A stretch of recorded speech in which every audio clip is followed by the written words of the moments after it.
Hello and welcome back to the Blogger Genius podcast. I am your host, Jillian Leslie. Here's what I want to start with. Now that it is November, that means Black Friday is just around the corner, and there is still time to put together a quick and effective Black Friday sale for your blog or business.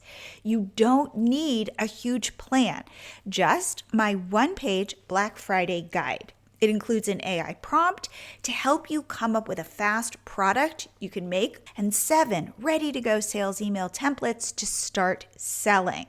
The best part? You can set it all up in MiloTree for free because we offer a 30-day free trial. So don't miss this opportunity. Download the guide at milotree.com/bfguide. That's milotree.com/bfguide. Guide for Black Friday guide. Now on to today's show. I am thrilled to welcome back to the podcast Kimberly Espinel. She's a food photographer, Instagram expert, and the creative force behind the blog The Little Plantation. Kimberly's food photography is truly stunning, and she's here to share insights from her new book, How to Make Your Food Famous. In the episode, we discuss how the blogging landscape has evolved with the rise of AI, why a personal touch is now critical to standing out in a crowded space, and actionable Instagram strategies that she has proven work, including leveraging reels and stories to build community and drive engagement. So if you're looking to make your content shine and create deeper connections with your audience, this episode is packed with value. So let's dive in. Kimberly, welcome back to the Blogger Genius podcast. Thank you so much for having me back again. I'm really looking forward to this conversation. What's funny is you just reminded me that you were back on my show. I'm like, wow, that was a long time ago. And you said it was 2020. It was 2020. I have to double check. I think it was during a lockdown or other. Oh, I'm But sure. yes, it's a while ago because it was connected to when I brought out my first book, which was creative food photography. And yes, I think that's around the time we connected. Oh, how funny. Okay, so you have a site called The Little Plantation, and it's .co.uk because you are in the UK. And Correct. I want everybody to look at it because your food photography is stunning. Thank you so much. That's really lovely to hear. Thank you. It is. It truly is. Like, it just makes me so happy. It's just stylish and beautiful. And so you really have leaned into food photography. You become like a serious expert in that space. And so I want to just talk about kind of food bloggers today and what that space is looking like, because I feel like there was a huge explosion for food bloggers during the pandemic when everybody was home. And So now I want to know we'll talk about like what that is. And then you're also super successful on Instagram. So I want to pick your brain about what's working now and how not just food bloggers, but all kinds of bloggers and content creators can really leverage Instagram. How does that sound? Sounds wonderful. It's perfect. Yeah, so I would say it's really interesting because I actually started as a food blog. So that's also why the name, because it was a plant-based food blog. And that's really I still share recipes occasionally, and they're all plant-based. But I think I find so interesting is, and I would always recommend to have a blog, to have a website, to have your home base. But I do think it's interesting to see how AI is changing the whole blogging space. And it's why I would always recommend having a blog and also having something else, ideally a social media presence, or like you do, a podcast somewhere where you really have a chance to give a more 360-degree perspective on you, right? Because AI cannot replicate the personality, the depth, the tone of voice, like you. And I think sometimes as if you just have a blog, it is so much harder to let that personality shine through because most people nowadays don't really read blogs. They come for the recipes and then they move on. So it's much harder to get them to connect with you on a more deeper level. And I think that's where a podcast, but especially platforms like Instagram, TikTok, YouTube, where they really come into their own. I think it's just an opportunity to show who you are, to build your personal brand beyond just sharing your recipes or anything else that you would share in a blog. So I'm a big advocate for being on having a blog and then having another platform in addition to that. It's so funny because just before we pressed record, I was recording on somebody else's blogging podcast, and we were Hmm. saying the exact same thing. Yeah. We were talking about we were talking about like, what does blogging look like today? And Yeah. of course, you can't talk about blogging today without AI, Yeah. and that eventually you can go, or you could today go to ChatGPT, get a recipe, something like that. I shared a story that which is somebody said to me, like, oh, I got this recipe on Pinterest. And I'm thinking, you didn't get that recipe on Pinterest. You went to Pinterest, ended up on somebody's blog that Mm, you don't remember, exactly. got a Exactly. recipe. You're never going to go back to that blog. So it's how do That's we it. say, hey, I'm not just a nameless, faceless food blog. I'm Yes. Jillian. I'm, so, Yes. I am Kimberly. I'm Yeah. somebody and I have a point of view. I have a way of thinking about whether it be food or crafting or wellness or who knows, but come along for the journey, come along on this journey with me. And I'm going to give you lots Yes. of value and I'm going to help you in your life, but I'm a real person. This is so true. And I don't know how long you have been blogging, but I wrote my first blog post in 2014. So that is a decade ago. And then that's what blogs did. They were like diaries. We read, every word that our favorite blogger would write. You know, I could recite some of the poetry written in some of them verbatim.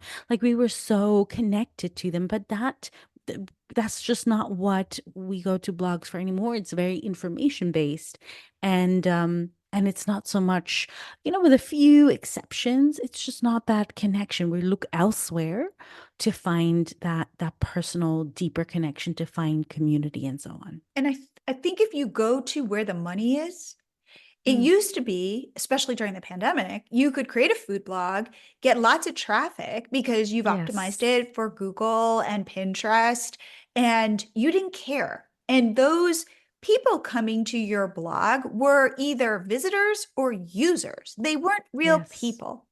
And I think what Mm-hmm. you're saying is it's now about the real person, especially with 100%. AI, which isn't real. So, how do you compete against AI?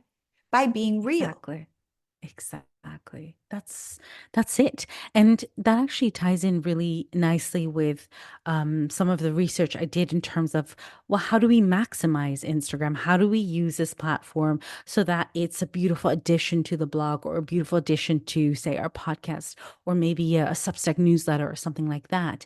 And, one of the things that I noticed that just helps so much across all aspects of Instagram is that personal touch.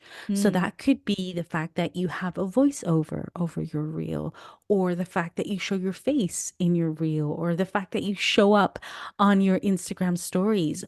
Or maybe you're sharing something a little bit more personal beyond, this is the recipe I'm making, these are the steps. It could be something like, come spend the day with me or something like that. Or let's go, come and look at what's in my fridge this week, or something that feels a little bit more personal, a little bit beyond, something that makes you feel like a whole real person that somebody else would want to connect with. So it's one of the really powerful aspects that we have on Instagram, that we have the opportunity to share ourselves in different formats, different parts of the app, that yeah, that allows for that connection, that community, to be formed, so to say. Now, I can hear people who are listening to this episode right now going, Kimberly, that sounds great, but I'm an introvert. And I got into this because I want to create content, put it out there, and have a real distance between me and my content. I don't want this intimate relationship.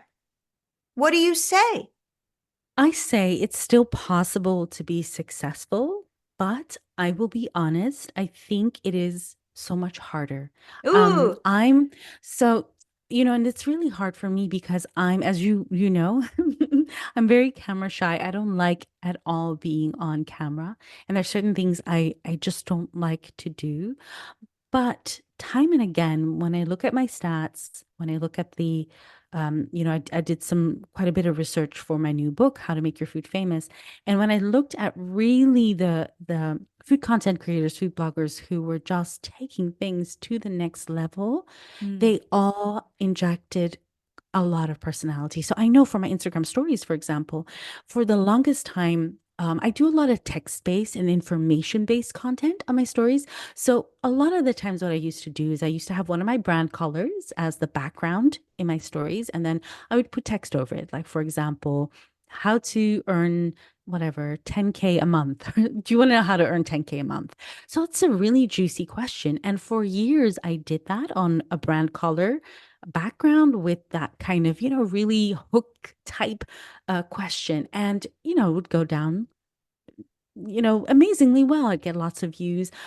But in the last, I'd say maybe 18 months or so, I've just Mm. seen those views um yeah, just decrease. So it's like, okay, it means there's a change here. So what I've done is I've taken a little behind the scenes clip of me, maybe setting up a scene for my food photography or just tidying my studio, and then put the same text over that little Ooh. B-roll clip.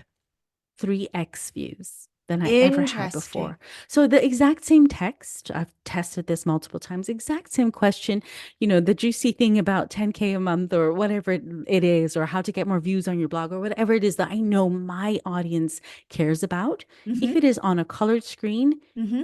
it performs less well than if it is over me in the frame doing X, Y, and Z. So it just showed to me, together with the research I did for my book, that there is something about connection and that person that we are all craving. And it does transfer into dollar bills ultimately Okay, so also, what I hear you saying is if you've got an issue with putting yourself on camera, there are ways to do it where you don't feel that exposed. However, Hmm. there are trade-offs. You want to make money at your business, Yes. you learn to get your face out there. Like it'd be I would say great. that, yes. I would say that is the best thing, is to show your face. That's the best thing you can do.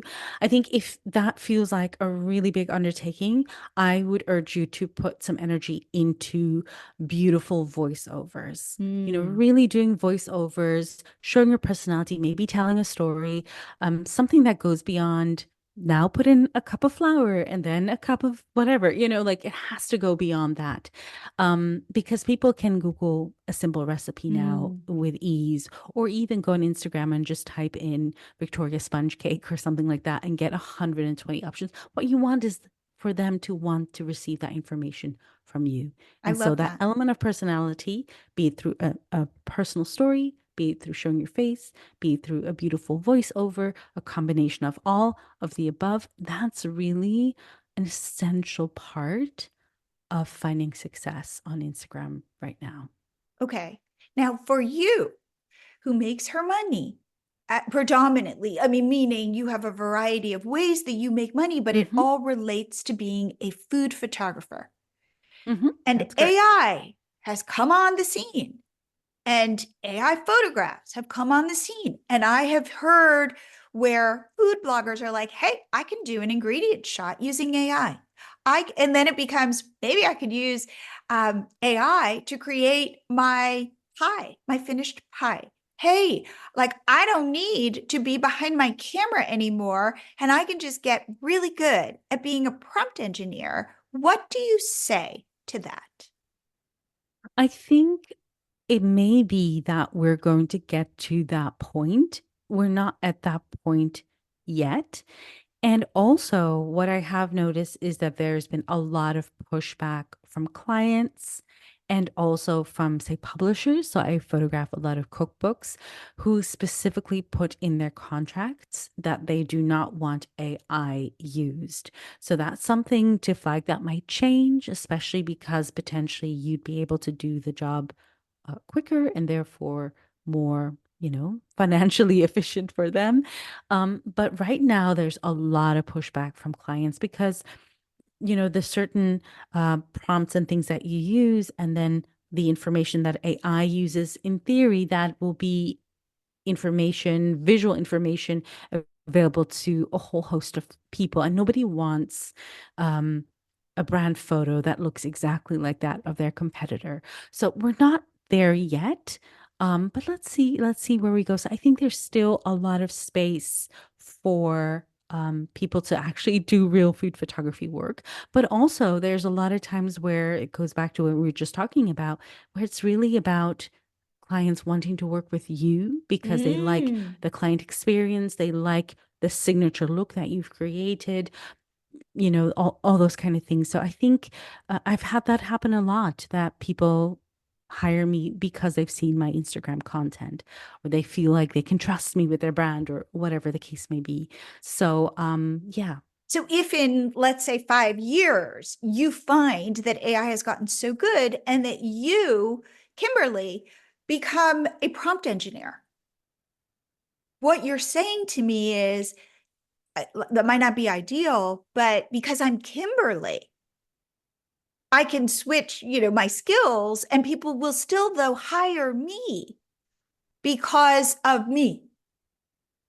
Absolutely. And that applies to anything, food photography, that applies to writing recipes, cookbooks, all the things, right? Like, I think there's something about people wanting to connect to human, because let's be real, there are enough brownie recipes in the world. There are enough chocolate chip cookies in the world. Like, in theory, we don't need another person creating another recipe, but we do want that specific recipe from that particular blogger or that particular food content creator, right? Like, that's what we crave. That's what we want to make. I don't know, Martha Stewart's cookie recipe or whatever it is. Like, why do we want to make Martha Stewart's recipe? Because we trust her, maybe because we like her, because we know it's going to be good, because she's so sophisticated. And if we make her cookie, we feel sophisticated. Do you know what I mean? I Like, I think do. there's just that is that works, has always worked, is working on steroids right now on Instagram. And I think that is not going away. So it's definitely one of my top tips for making it on Instagram right now.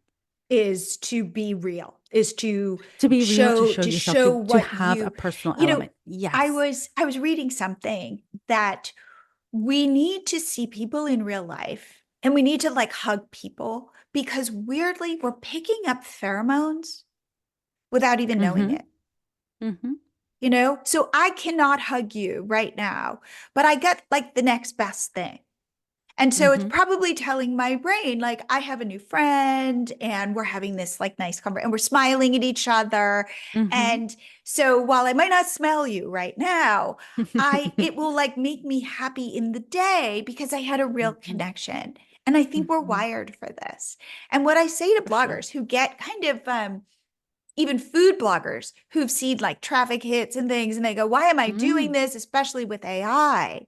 And I say, you can see it through a different lens. Maybe this is the best time to do this Mm-hmm. because we're getting flooded with so much content that probably most of it isn't real, it isn't personal, and that we crave that personal, that if you can show up and be Yeah. personal, you've got superpowers. And if you are, say, one of these Mm-hmm. introverts who's like, I don't want to show my face or I don't want to do that, but you could, but if you do it, because most people Mm-hmm. are probably introverts not wanting to show themselves. For sure. If you do it, think of what an advantage that is for you. Yes, exactly. And I think the beauty really of Instagram, since 2020, is their introduction of Reels, of course, because that gives you the opportunity to really to add that personal touch on a whole other new dimension.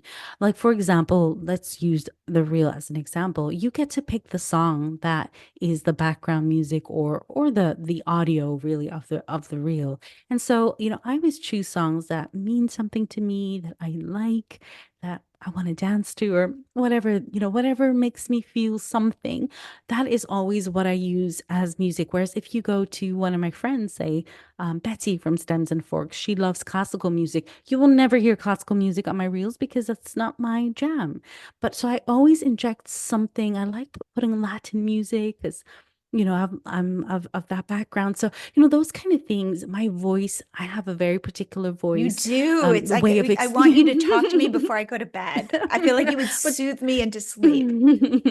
but you know what I mean? Like that gives it again. So we have this whole audio experience and then we have the visual experience as well, of me sharing a recipe or a tip or whatever it is that I'm sharing.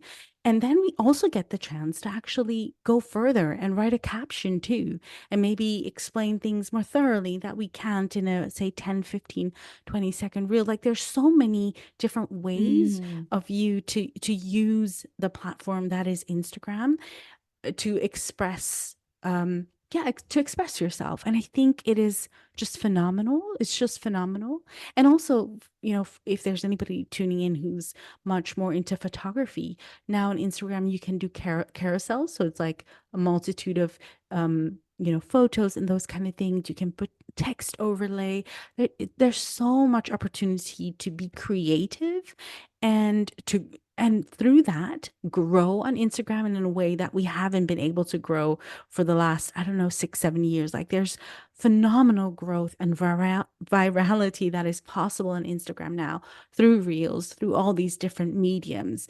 It's so exciting. I want to give you a little teaser for what's coming up in the second half of the episode. Kimberly and I talk about the importance of moving your audience off of Instagram and onto your email list. Kimberly shares how she offers her followers irresistible freebies to make it happen. Big surprise. If you're ready to create your own irresistible freebie, like a cheat sheet, which is my personal favorite, grab my 3 AI prompts and Canva template to make designing your freebie a breeze. Head to milotree.com/freebie prompts. That's milotree.com/freebie prompts and download yours today. So don't miss this chance to grow your list and connect with your audience on a deeper level. And remember, your email list is one of your most valuable assets because these are the people who will buy your products and services. And now back to the show. Let's get into the strategies. Mm-hmm. So Yeah. let's say I listen to this, I'm inspired. I hear your voice and it's so Mm-hmm. soothing. And I go, okay, Kimberly, lead me down the path. Where do I start? So I would say the maybe 5 or 6 tips or so that I've really found works super well. So two we already discussed. You definitely need to have a Reels strategy. I would say to post at least half of your content in Reels format because it's the best way to have reach, to have engagement, to go viral, to attract new followers, and so on and so forth. And a great way to, which is my second tip, to get more personal. So So you're those saying are the two. personal in the reels, not in your store, not as I usually think of it as reels are kind of like the doorway, get somebody to follow you, want to consume your content, and then get more personal in your stories. It doesn't have to be. I think it can be. You can do that if that's a strategy that works for you. I'd say go for it, do that. But as I was mentioning before, I would really invite you to explore doing voiceovers where there's a little bit more of a story, an anecdote, perhaps.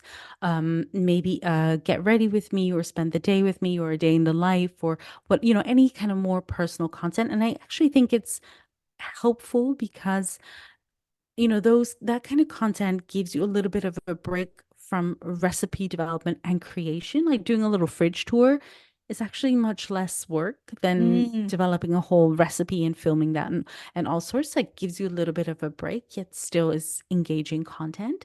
So The what about third like thing teaching? Oh, sorry, but like teaching, do you feel like you Reels can is where you teach? Like, okay, reels is based where on you what yeah. you were saying, what percent hmm of your Reels should be like, I'm going to teach like a recipe or this photography strategy or those things versus, hey, here's my refrigerator, spend a day with me, or I I want to think tell it you what kind of happened to me. it depends a little bit what your goal is, and it depends a little bit on your brand.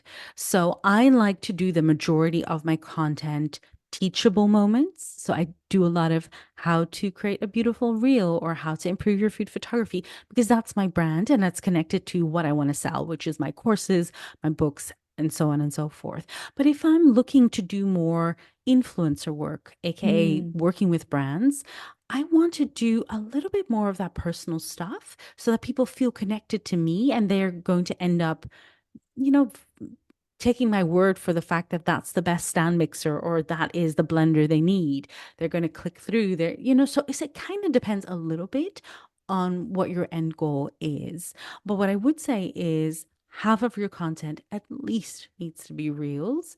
And I think depending on what you want, what you're comfortable with, what works for you, what gels with you, there has to be a nice personal touch to your content and that you can interpret that in whatever way that works and resonates with you. Okay, so The we were third thing now, I think yeah, go ahead, share your tips because I interrupted you. yes, the third thing I think is so important that I feel so many people miss is to actually look at your stats. So, Mm. what content is resonating? Because sometimes we think we know, but so, and also, how does that link to your goals? I'll give you an example. A lot of the times, my carousel posts get a lot of likes. So, a lot of hearts, sometimes more than some of my reels. But when I actually look at the analytics, 9 out of 10 times, even reels that get fewer likes than, say, my carousel posts bring in many more followers. So, if I want to, and many more shares.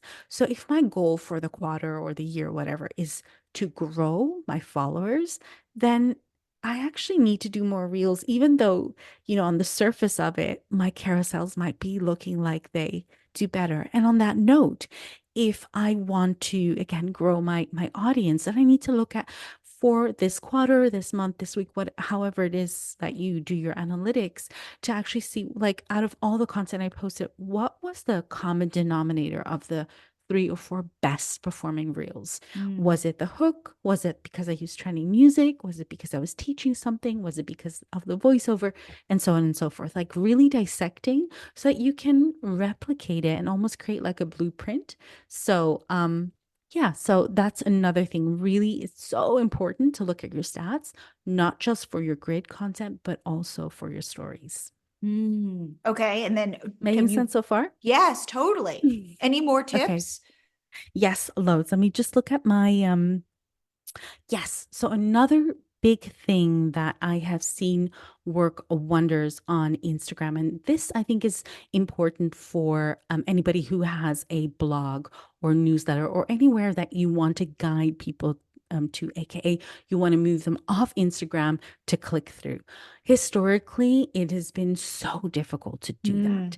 Mm. But and also, which I think is really sneaky of Instagram, is if you put a link sticker, say in your Instagram stories, and you lead people off the platform to your blog, then Instagram tends to, I guess, downgrade your story so fewer people see it. So it's a catch 22 because if you don't include the link, they're not going to click through. If you do, then your views are stunted. And so a really great way around that in your stories, rather than include a link, what I have been doing is I include a question box or a Mm. prompt just to say, if you'd like the link to this recipe, just drop me a DM.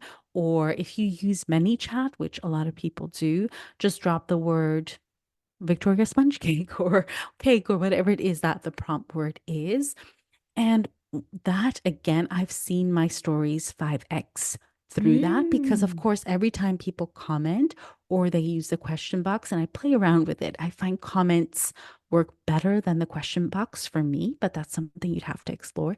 Instagram will see that as engagement, right? So Mm. that's really what they want. And the same strategy I've just found work wonders in your caption. So I will say, if you'd like a link to my new book, or if you want the link to my new course, or whatever it is that I'm promoting or that I want to link people to, I ask them to leave a prompt word, book, house, whatever it is that whatever the prompt word is. Again, engagement is phenomenal. And I can then have the permission to then go into their DM and send them the link, or use ManyChat. I don't know, what people prefer. But Now, these really simple prompts have just completely transformed, especially my views and engagement and so on stories, but also just the link throughs to my website. It's just been so much easier this way so than the interesting. traditional link Right, here's in the link in link. my bio. Mhm. Right. Now here's a question though, because then I had read, and I don't know if this is true, that Instagram is onto you when you say, use this word or use ManyChat. And ManyChat is a service where you put the word and then you hook it to ManyChat and ManyChat will deliver Yes. it. Do you Yes. know about, like, have you found that So, Instagram is downgrading those kinds of so posts? what I notice is on stories, that's why I think it is better to that's why I'm still playing around with it, but that's why I prefer the prompt, just DM me. So what I do usually is I say DM me if you want the link.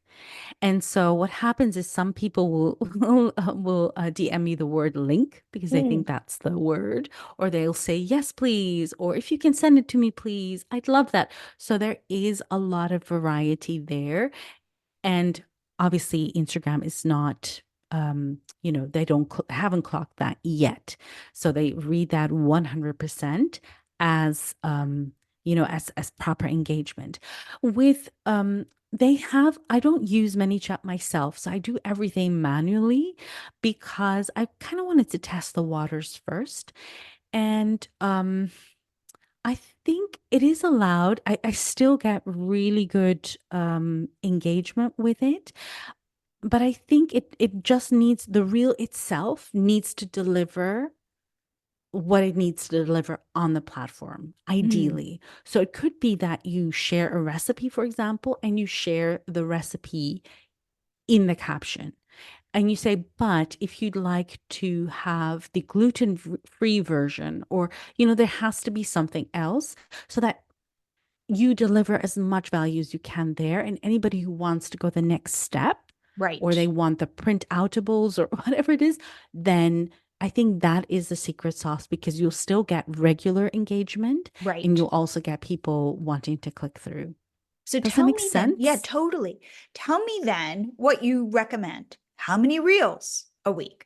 How many stories a day? Mm-hmm. How many, So and I know it's not a one size fits I love all this question. solution. I'm sure you get I it a love lot. this que- I love this question because it kind of goes to my next tip. And again, this is something I address in my new book, How to Make Your Food Famous, because it was very interesting. So for the new book, just to explain, I did a lot of research and look at a variety of creators who are just crushing it. Some of them have 2 million, a million.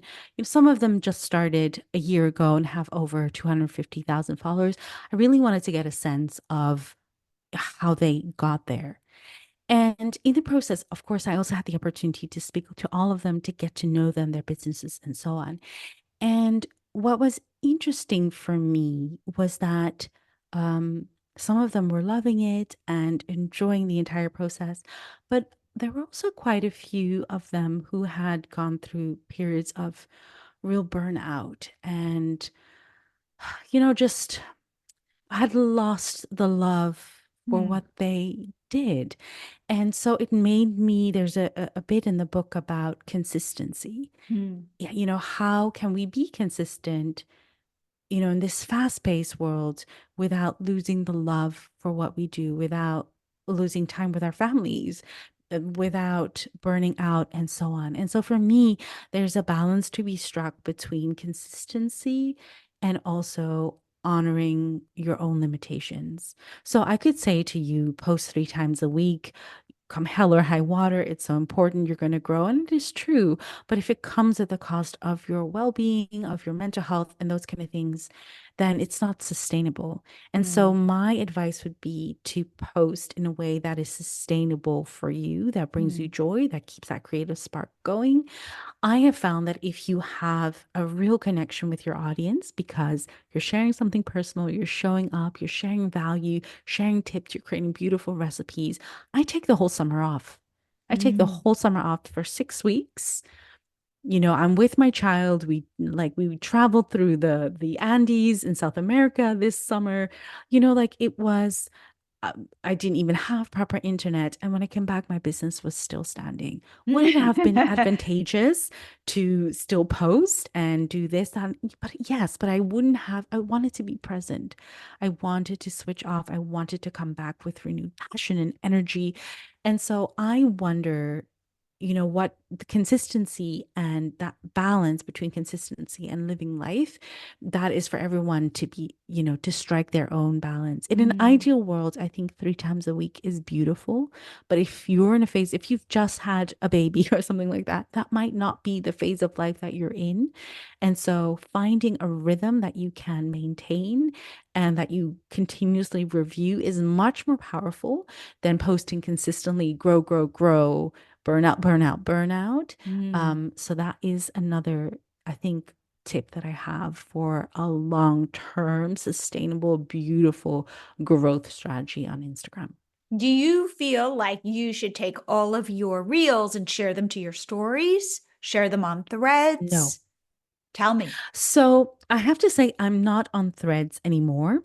I was in the beginning, but then I was like, I can't do everything and be, I'd rather be on a set number of platforms and do those well and enjoy them and show up, fully there than spread myself too thinly. So um I can't comment on threads. I almost feel like it's a whole separate app almost. Okay. I don't I really look at and that's why I think it's so important to look at your stats. For most people, resharing their reels on their Instagram is not a very useful strategy, right? Like, I'm sure that if most people are going to look at their stats, those are probably going to be some of your worst performing stories. It's just a reshare. I really think you need to look at all the different parts of Instagram as mini apps. So the grid is one mini app, stories is one mini app, DMs is a whole separate mini app, and then you've got subscriptions, which is its own thing.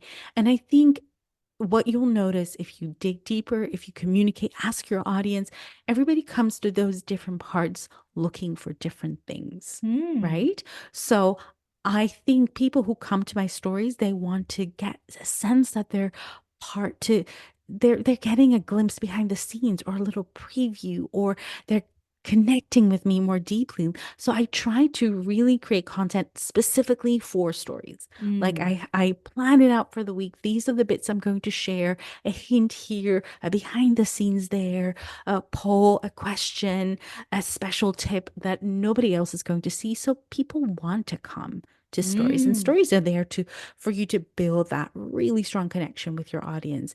The grid is your outward facing Hmm. content, right? Right. Where It's you like I always go to any restaurant, go look at their Instagram, and I just want to exactly, see a waterfall of photos. This is what the food looks like. exactly.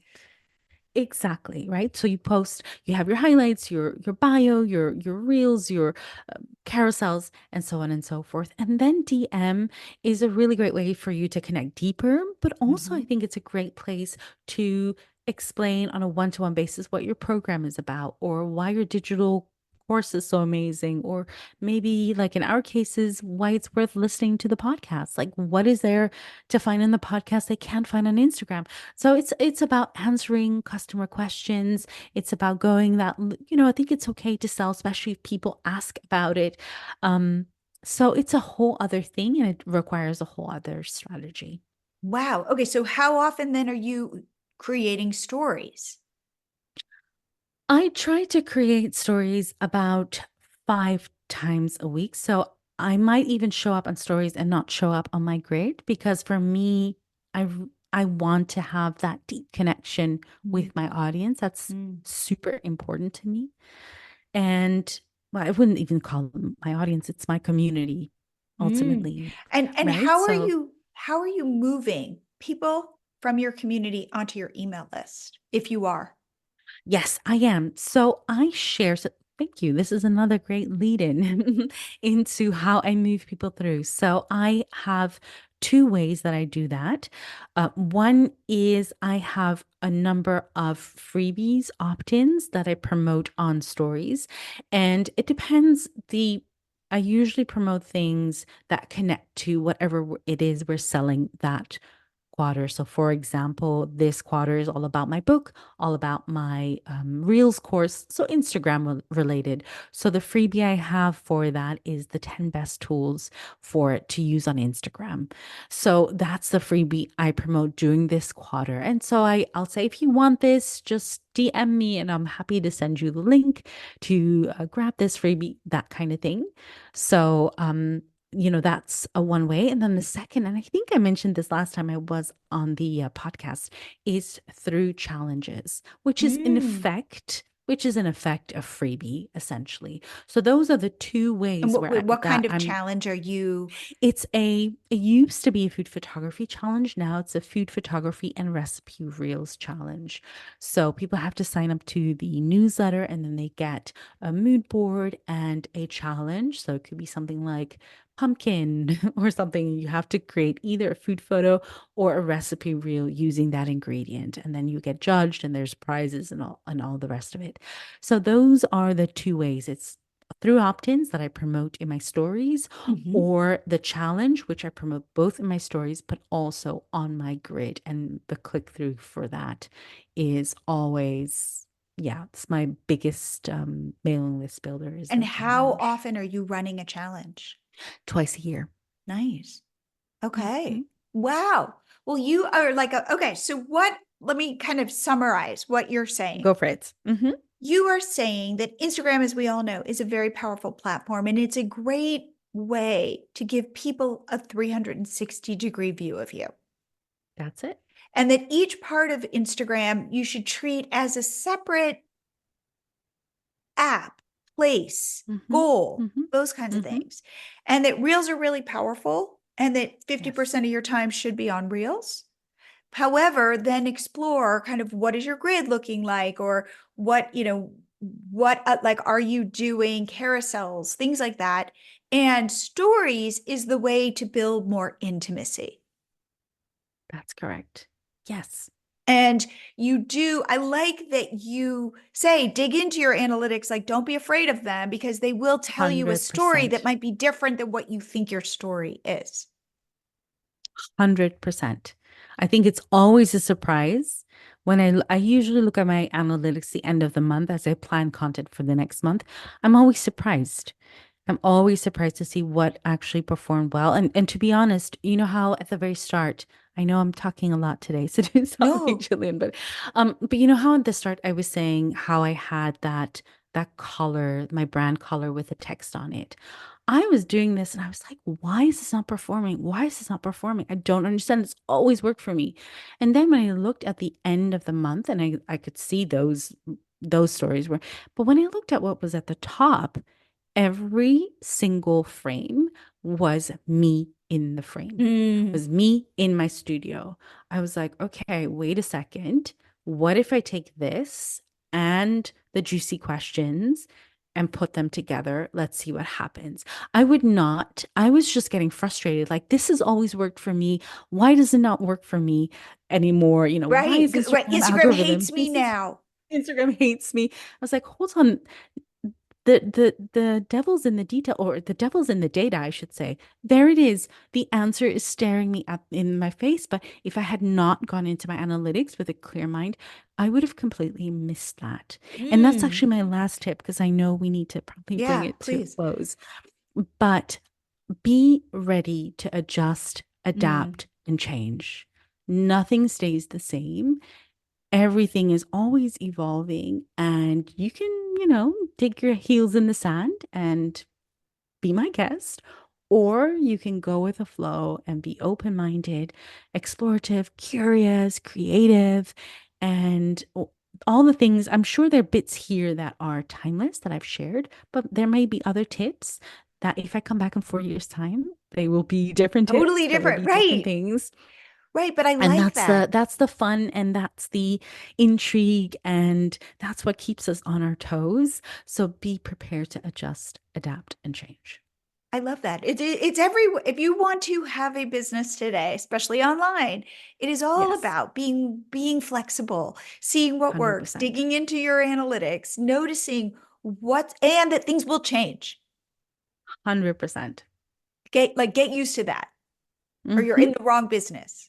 That's it. Well, what I love about what you shared is it seems like you are um inspired by Instagram. It really resonates with you. You do not see this as a chore, as something, oh, I've got to post on Instagram. I feel like you see it as a creative adventure. I'll be honest, I go through phases. So I will say, as a food photographer through and through, that's my first love. It always will be my first love. When reels were introduced, I was not happy. I was not Mm. happy. I wanted, things were, why fix it if it ain't broken? It was perfect.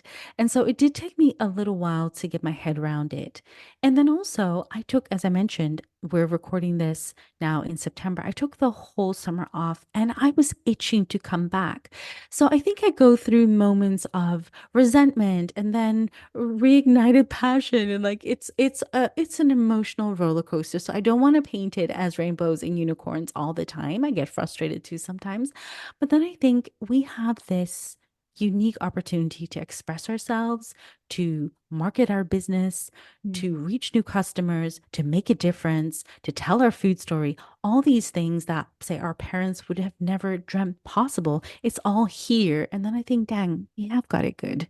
Like, gotta stop complaining. We got it good. We got it good. I love that. Okay, Kimberly, if Hmm. people want to connect, reach out. I have a feeling I know where you're going to send them. Learn about the book. Where should they go? I would say the very best. So, if there's anything here that resonated with you, if you'd love more Instagram tips, I would start with my new book, How to Make Your Food Famous. That's probably your best place to start. The second place would be, of course, Instagram and come and say hi in my DM. I always love to hear from new people, new community members. And then finally, I have a podcast, Eat, Capture, Share, which you will be on very soon. So definitely come and listen to Jillian's episode 2. And yeah, it'd be lovely to connect with you there. I share mostly tips around food photography, Instagram strategy, very similar to what we chatted about today. So those are And what is your probably the Instagram three. handle? Share it. The Little Plantation. I'm the Little Plantation everywhere on Instagram. That's also the name of my blog. And then Eat, Capture, Share for the podcast. I love it. Well, I'm so glad that we have reconnected after a bunch of years. For And sure. I love your honesty, just even that for you too, it's not like, again, I say puppies and rainbows, that it is like, it can be at times a grind and at times beautiful. And it's like life. So I really That's it. appreciate that because That's I it. think so many people in my audience go, how does she do it all the time? Oh no, I've cried about a reel gone awry. So I've been there. I know what it's like. But tomorrow's another day, right? And I love that. we live and learn. So I just want to say, Kimberly, thank you so much for coming back on the show. Thank you for having me. It's been a joy. I hope you guys like this episode. My biggest takeaway from my conversation with Kimberly is that the key to standing out in today's crowded digital world is to inject you into everything you do. So, whether it's through your Instagram reels, your stories, your blog, your unique perspective and personality are your superpowers. I feel like this is such a theme Oh, if you are inspired, don't forget to grab the 2 freebies I mentioned earlier. My Black Friday guide to help you set up a down and dirty Black Friday sale. You can grab that at milotree.com/bfguide. And my download to help you create your cheat sheet freebie, you can grab that at milotree.com/freebie prompts.